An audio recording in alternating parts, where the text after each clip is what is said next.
Hello everyone, I'm Brian and welcome back. Let's go ahead and finish this off. Is it possible to do work without being the body? Like how does the idea I am the doer take form? Even if we start with I am not the body. Like somehow that idea takes form. Is it possible for the car to run and the computer to run and all that without thinking that I am the car, I am the computer? Of course it can. Right now, the body is doing so many things which we cannot take credit for. And this is the thing, like, I don't know where he's at here, but it's merely trying to translate that to something people can understand. Again, much like the fact that the examples I gave in the last video, you know, like the depression pills and the ADHD pills, when you understand that these things are literally stopping just chemicals and you feel differently from what you're supposed to because of mere chemicals, then you hopefully that will click in someone's mind to say that these things are controllable. I can take pills to do it, or I can realize that these chemicals that are affecting me is just chemicals affecting the body. And I'm hoping that's maybe perhaps one example, just in case you don't understand maybe the concept that Swami here is giving, but more of a little bit of a different example. I guess a little bit, I won't say practical, but more of an example that's very much in the world. For me, that's that is kind of how I understand how you can be separate from your emotions, because not everyone gets offended and all that stuff from the last video. The circulation in of my blood, the digestion of food, so many physiological processes are going on in this body to keep it alive. I have no credit in this. In fact, the idea of agentship, doership, is actually an illusion. More and more in neuroscience there are experiments. Have you heard of the Libet experiments? Google it, you will see how much of our actions, conscious actions, Libet, I think Benjamin Libet or something, how much of our conscious actions are actually conscious actions, that I am doing something. Like as simple as raising this hand. I clearly feel I am the doer of this action. Here I am going to raise my hand. And the neuroscience experiments, they show clearly you have not willed it. That L-I-B-E-T? L-I-B-E-T, I think. L-I-B. L-I-B-E-T? L-I-B-E-T. There is a lot of controversy regarding that, but it's something very shocking. I would have figured he would have said like right now, for me, what am I consciously doing? Breathing, looking, talking, moving some parts of my body, but I'm not actively regenerating cells, I'm not actively digesting food, I'm not actively salivating, I'm not actively doing a whole bunch of other parts of my body, regulating my temperature. You know, I thought he was going to do it that way, but raising the hand, I may have remembered seeing or hearing something about that a long time ago, or maybe it's from Swami here, I'm not sure. But even if you were to say raising your hand, you're doing that, but all the other things that's going on in your body that you're not conscious of, well, I won't say conscious of, but not aware of, you do very little. Everything is pretty automated in your body, which is kind of weird. And then there's another thing about like the bacteria, the ecosystem in your stomach, which might be like another brain, which tells you when you're hungry and whatnot, because your brain doesn't say, doesn't always check, okay, you're hungry? No? Okay, cool. No, your body, your stomach just says, okay, I'm hungry, and it tells the brain, it's like, you're hungry. It's like, okay, hungry. Makes you aware that you're hungry or thirsty. So you being hungry and thirsty is not based on the brain, but based on your stomach, I believe. If I remember correctly. Again, fact check all that. They're showing by fMRI scan of the brain that when I decide that I'm going to lift my hand, right now I decide and I'm doing it. Even before I say I've decided, already the person who's observing the brain can say that here he's going to lift his right hand now. Which means there is a brain state which corresponds to my lifting the right hand, which has already happened before I think I decided. So did I decide or did the body has already, the brain has already decided it, and my thinking is an illusion created by that. So that decision is that thing is going on. So I am not the doer, but I think I am the doer. I think I have got free will. In Gita there is a shloka, Prakrityeva karmani kriyamanani sarvasha. Prakriti alone is the doer of all actions. Prakriti means nature. Ahankara vimodhatma kartahamiti manyate. The consciousness deluded by the ego thinks I am the doer. Yapashyati tathatmanam akartaram sapashyati. The one who sees himself as that I am the consciousness aware of these actions going on. He sees himself as the non-doer. In fact, this is one thing that Krishna has repeated 3 times in the Gita. The only thing which is repeated 3 times. This idea that everything is done by nature. By call it guna, once he calls it gunas, once he calls it prakriti, another time he calls it something else. But he says, you, the awareness, you are not the doer, you are the witness. What follows? Confusion. Then how can we be responsible for our actions if we are not? Thank you. How can we be responsible if we are not? As long as you think, it's a whole question of free will which has come up. So as long as the individual thinks that he or she is responsible, for vyavaharika, for practical purposes, we will hold that person responsible. But at a deeper level, you know that the consciousness is a witness to all of this. The discussion is going on. Even now, the whole question of free will. How much free will do we really have? And that's a little bit of a scary thing. He's saying that how can we hold people responsible if they're not actually doing the action? And this is the issue I kind of have to some degree with saying that, you know, people who are enlightened are now free from consequence and whatnot. Not to say consequence from the real world, but consequences of their actions because they're not attached to them. But let's see. I know Sadhguru talks about if you want to be genuinely free, you do it in a good way. You don't obviously do bad things with it. So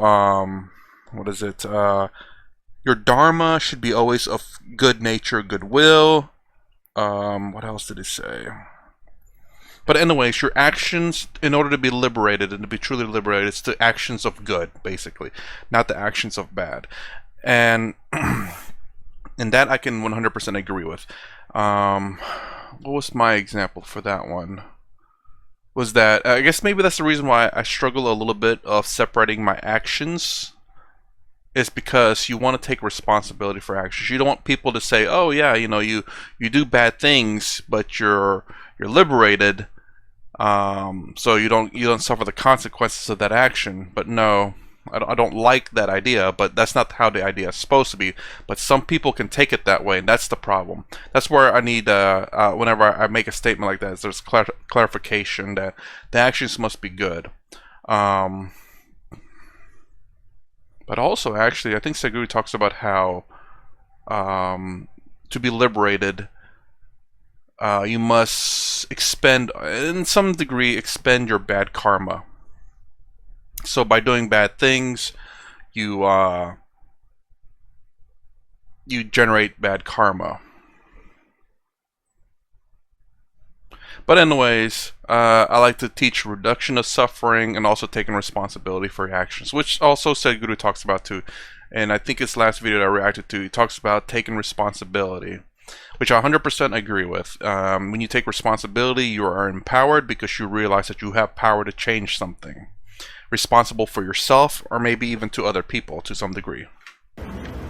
The answer is, for practical purposes, what appears to you, you take it as an individual person doing some activities. The law also functions like that. Law will not function unless you have a concept of personal responsibility. So I guess maybe in that part, then, even though you may be liberated or whatever, your body will still suffer the consequences of the law of the land.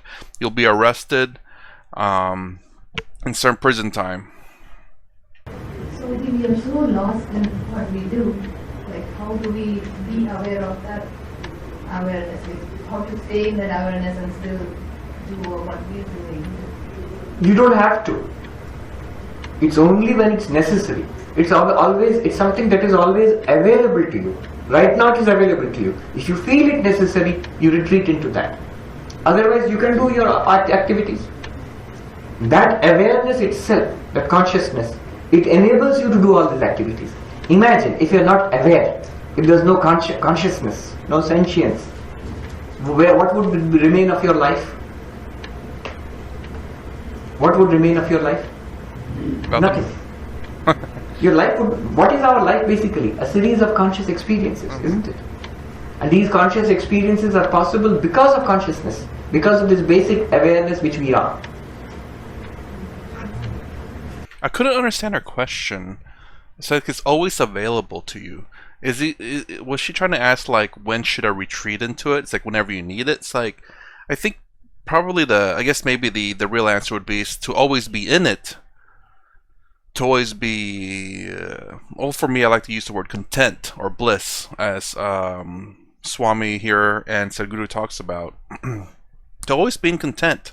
That way you're never really, at the very least, again for me, to never really suffer. You're either content or you're happy. There's no suffering. But of course there's still suffering for me. But if you can always be in content, that's a really good thing in my opinion. So Swamiji, what I was thinking is like, if I practice, I'm the pure soul, I'm the consciousness, and I try to see my body as a separate entity. And then what the body, or what Tripta is doing. Tripta is the body and I am the pure soul.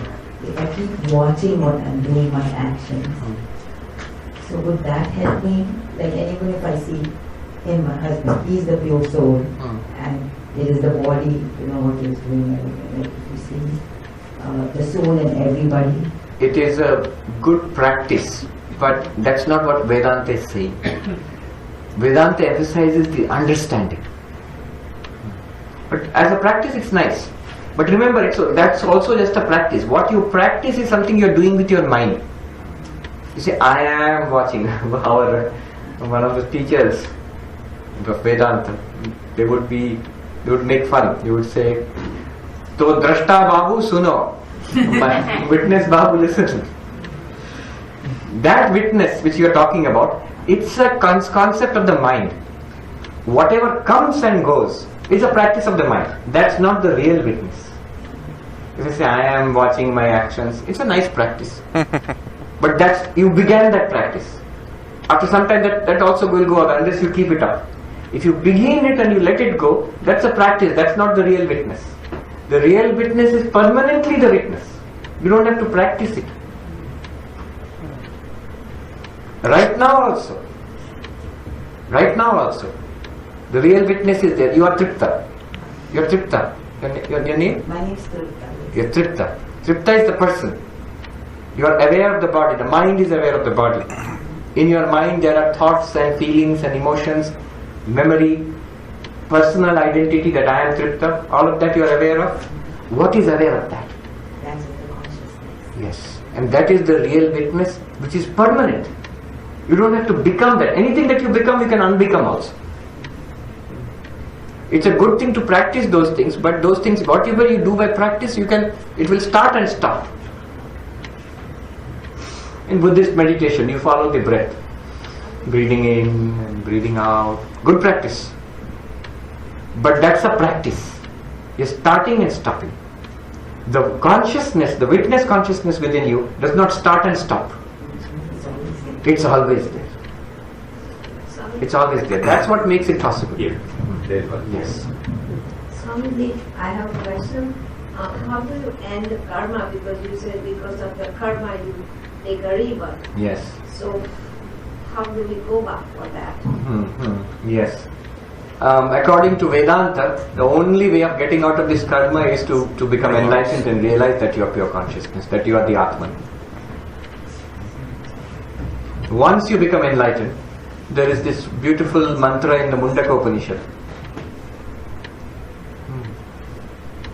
Okay, just in case. So it's basically how do you free yourself from reincarnation if there's just karma generated? So when you become enlightened, And when you become enlightened, you stop suffering. And this is the thing that listening to Sadhguru's Karma audiobook and a few of more recent Sadhguru videos is that I start to realize to some degree what karma is. It's regret. Not a complete translation, but regret. So, and also mind you, regret generally means you do something and you didn't want, and I guess there's an actual definition for it, but it's basically doing something and you wishing you didn't do it. And to some degree, that could be looked at as in you wish you'd done something differently, of course. But the way I look at it, in a way to kind of,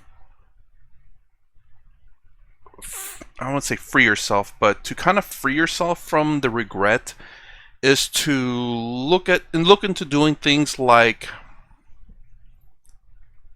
when you are tasked to do something, do it to the best of your ability and to the best of your knowledge. And if you do it to the best of your ability and best of your knowledge, and then you leave and you come back and it's a failure, then so long as you genuinely did it with your best of your ability and the best of your knowledge, you shouldn't regret what you did, because that's the best that you could do. But if you do something and you had doubt, it's like, should I do it this way or this way? You're like, oh, I don't know, let's do it this way. And then you leave, you're like, oh my god, maybe I should have done it the other way. And then when you come back and it's a failure, it's like, oh my gosh, I should have done it the other way. I shouldn't have done it this way. That doubt, that regret is what karma is, to some degree. I don't know if it's completely it, I don't think so. At least some parts of it is. Because of what Sadhguru said in this karma book, which is the fact that I can't verbatimly quote it, but it goes along the lines of, how does it say? Basically, a person dies 1,000 deaths because of this bad karma. Now, he didn't Sadhguru didn't really mean it that he's literally dying all the time, but it's the fact that he's constantly thinking like, oh my god, I should have done this way, I should have done this way. So this bad thoughts, this bad thoughts is generating a lot of bad karma. I think that's the way Sadhguru meant it. That's the way it's meant to be understood by Sadhguru. Again, if you've heard the book or read the book, you may know what I'm talking about if you remember that portion. He talks about like dying 1,000 times, but I don't think he meant that literally. I think he meant that like in terms of you generating so much bad karma because you're doubting, you're having self-doubt in what you're doing. So you're suffering because you're like, I should have done it this way. I should have done it this way.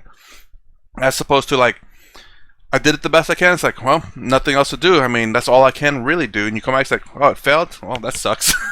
It's like, I tried and it wasn't good enough. Obviously, you don't do it to say, I don't care. You do it, you give it your best shot, your genuine best shot. And if it fails, then you're just like, well, I tried my best and it wasn't good enough. That's it.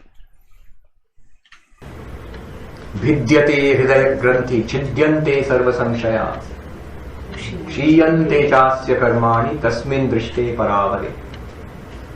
The knots of the heart are cut asunder. Knots of the heart, that confusion which ties us to this body mind. I am this body mind. That's the knot of the heart. That is cut asunder. What is that knot? It's not a physical thing in the heart. You have to do open heart surgery. No. It's a confusion that I am this body mind. That is cut. How is the confusion cut? Confusion is cut only by one thing. Only by one thing, by knowledge. Vidyate hridaya granthi chidyante sarva samshaya. All doubts will be gone. As long as I have a doubt, I think I am pure consciousness. You are not yet enlightened. If you think you are pure consciousness, maybe not, then you are not enlightened. When the complete clarity is there beyond any doubt, it's like looking at the sun in the sky. No intellectual doubt can ever cloud it up. It's a fact, I'm seeing this. You know how clear it is, how much of a fact. Just like you say it's as simple as this. If you look at your body right now and say, here is the body, is it a fact for you? Even that not confident? Yes, right now, the living present, living experience, here is a body. Fact? The awareness, which is aware of the body, that's also fact. That's also a fact. It's a greater fact. Without that awareness, how will you be aware of the body or of anything else? Chidyante sarva samshaya, when all doubts are dispelled, there can be no more doubt about this. At that point, what happens? Kshiyante chasya karmani. This individual being who has got a lot of karma attached to him or her, and him or her is also body. The karma attached to that person, all those karmas are destroyed. Those karmas produce future lives. No more future. That's why you say, the enlightened person will not be born again. So all karmas are destroyed. Only knowledge can burn up those karmas. That's the conclusion of Advaita Vedanta. That karmas are destroyed. Tasmin drishte paravare. When you realize the transcendent and immanent nature of this consciousness which you are.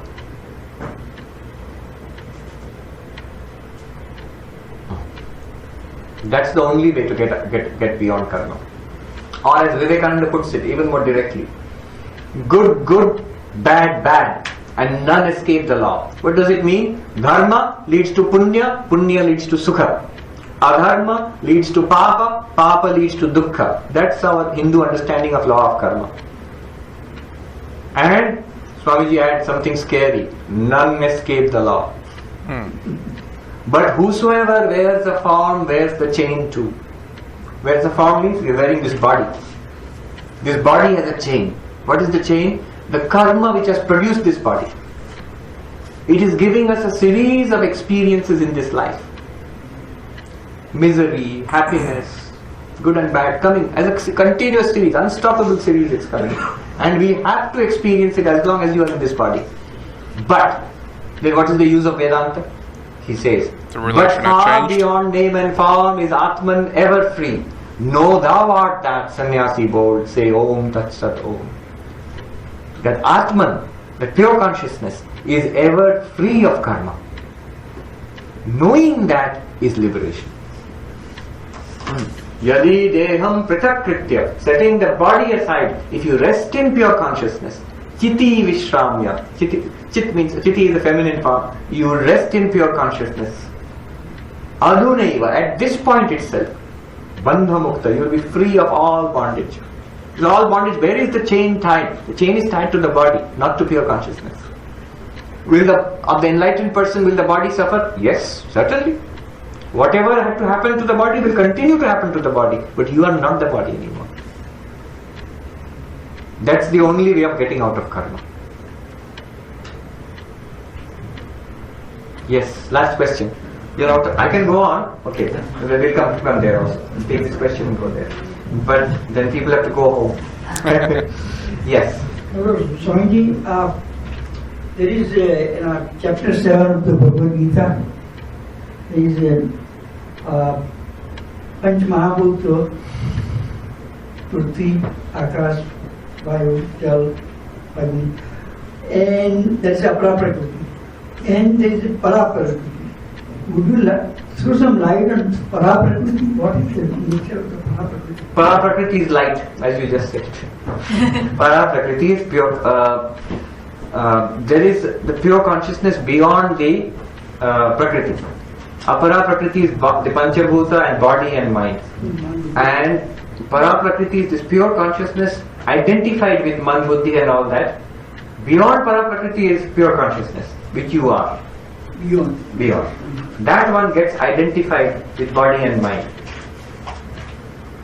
So that becomes the Jiva Atman.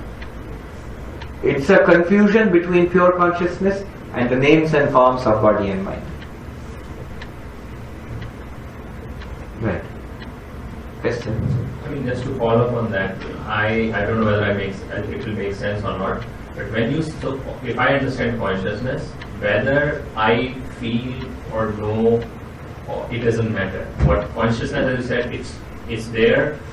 and it's not attached, it's aware. Whether I am aware of it, that conscious, because you said that as soon as you realize that you are that if you are that consciousness, you are nothing else, the karmas will go away. I mean, that's not what I understood.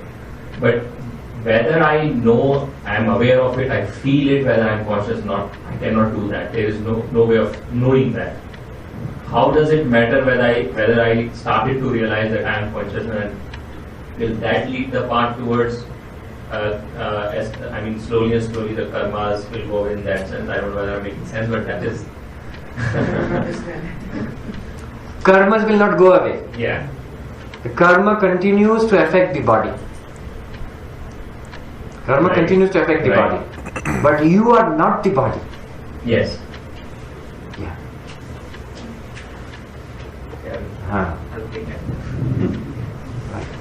Is soul and consciousness the same? Yes. Yes. I wonder where she's going to take that one. Soul and consciousness the same. Put it even more directly. You know, I see the problem in using words like Atma, soul and all of that. Say, I am consciousness. Own up to it. Brahman, Atma. You say, oh, very good. Brahman is very nice. But what about my problem? You are Brahman. Consciousness is free of karma. But what about me? You are that consciousness. I know pure consciousness is the witness of the body. But what about me? You are the pure consciousness witness of the body. So always own up that I am the pure consciousness. Okay. There's going to be a very big issue when you say Atma and soul are the same. I don't think it should be used as them being the same, because soul has a very, very specific meaning in Western culture. But I understand the reason why it's used that way, because it's the closest definition to it. But and whenever she asked that question, it made me think like, well, I wonder if she'll just translate that to say, oh, okay, cool. So Brahman is God, and Atman is our soul. They're separate. I don't know if she's going to take it that way or not, but there's always that chance if you speak to someone who's very familiar with the Western culture, especially the religion, and there's a very, very distinct difference between God and soul. They are separate. It's always a duality. So to say that Atman is soul, the Brahman is God, or just even to say that Atman is soul, and then there's this Brahman, oh, that must be God. There's that automatic association with it. So, I mean, I can't obviously tell Ms. Swami Sarvapriyananda this, but it's just I want to make that distinction in here, just in case anyone watches this that has maybe perhaps a Western mindset, is that soul and Atman are not the same, technically speaking. Just because in terms of the Western idea of what soul is, it's just, even for me, hearing soul for the first time was just like, what do you mean soul is everywhere? No, soul is in the human body and the human body only. Maybe animals, I don't know.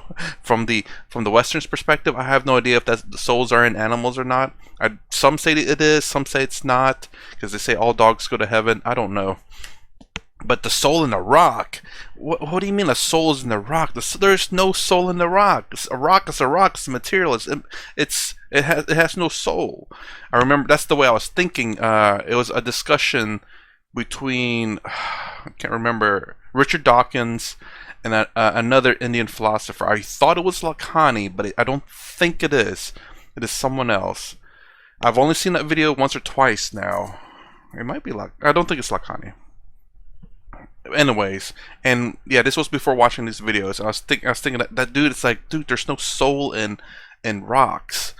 And Richard Dawkins was also very confused there too. And I think they got a bystander to come in. It's like, there's no soul in rocks, because soul itself is so heavily defined in Western culture that you cannot say soul and Atman, because they're roughly two different things. Maybe Jiva Atman it might be the closest one to a soul. I believe, if I remember Jiva Atman correct. It's been a long while. Jiva Atman is the false identity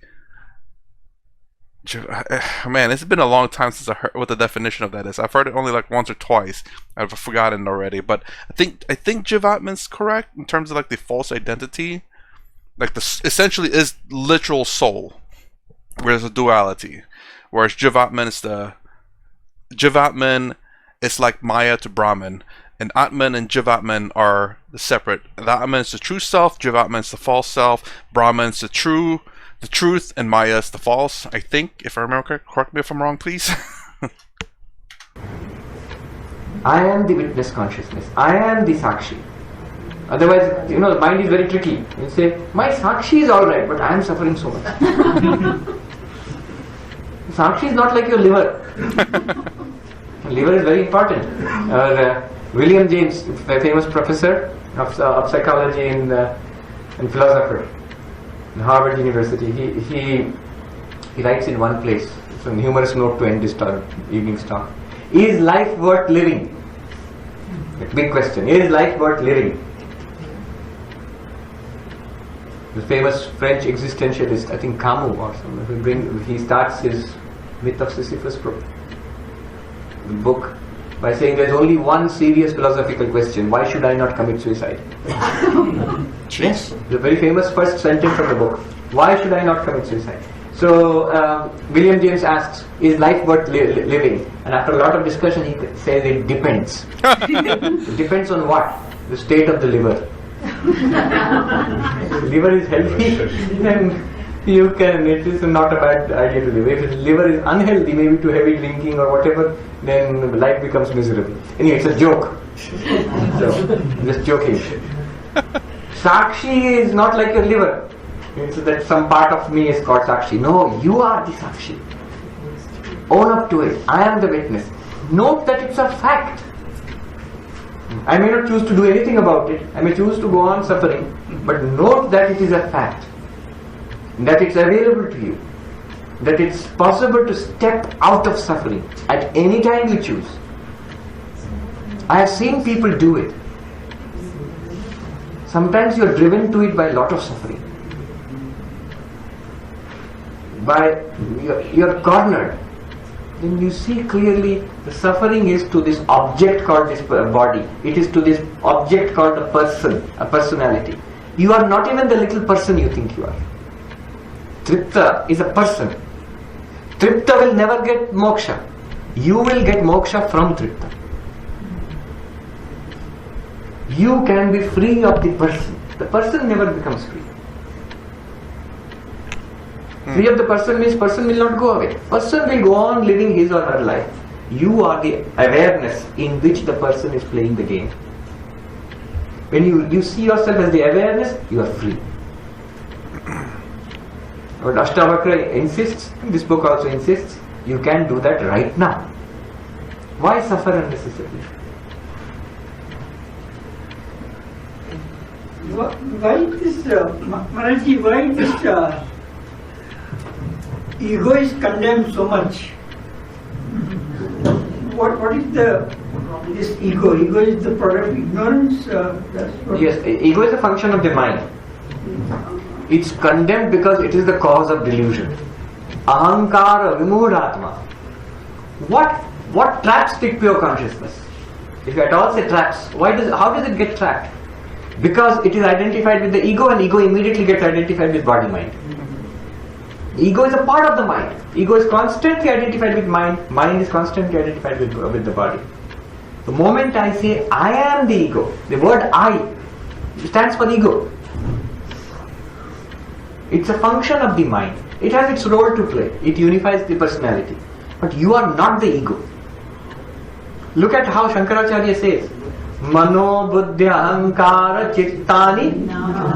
We sing it. But look at the paradox in the first line. Ahankara na aham. Literally, you know what translates into? I am not I. What a contradictory thing to say. I am not I. But it's also evident. Just think I. Just think now I. Are you not aware of it? I is the thought in the mind. What is aware of the I just now? That which is aware of the ego just now That's what you are. It's not the ego. Let the ego function. Sri Ramakrishna says the ego will not go away. First of all, you have to realize that you are not the ego. You are the witness of the ego. One. Second, then what you have to do is, the ego will still continue functioning. Now, how to keep the ego safe? Safe means so that it does not get you into trouble anymore. How to do that? Sri Ramakrishna says, Thak shala dasami hai. Let the ego, rascal ego, remain as the servant of the Lord.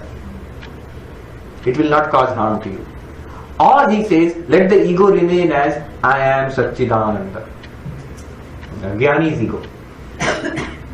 When Ramana Maharshi says, find out who am I, you will find the real I is beyond the ego.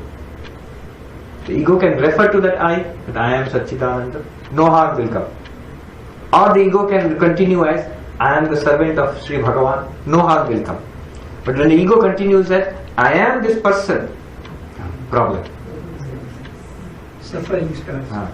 When you identify with the ego, I am the ego, and the ego thinks I am this person, then suffering starts. So ahankar ko sukh dukh hai. Yes. Sukh dukh comes to the individual when the pure consciousness identifies with the ego. I am this little limited body and mind.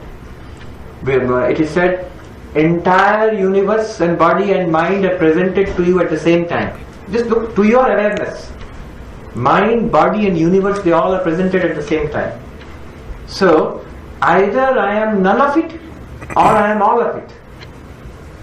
What the ego does is, I am only this one. Then trouble starts, samsara starts for that. I am just this, they are not me. The confusion it creates. Alright. Om Shanti Shanti Shanti Hari Om Tat Sat Shri Ram Krishna Arpanamastu. Very good. Okay. So I was looking up Jiva Atman. Definition. What does Jiva Atman mean in Indian philosophy? Jiva Atman, also simply called Jiva, the individual soul or self. And I think I got the definition of it right, as in the belief that you're this individual soul or self, as opposed to Atman, which is Brahman, which is everything. You're not an individual. So hopefully I think that's the correct way, and glad I still remember these things. And again, glad to kind of do a synopsis of Vedanta again. We've been touching up on a lot of different things, especially questions and stuff, but always good to get a refresher. So anyways, there's not really too much else to say about this video. So I guess I'll end it right there. If you like my content, please consider subscribing, thumbs up, thumbs down below. Thanks for watching. I'll see you in the next vid.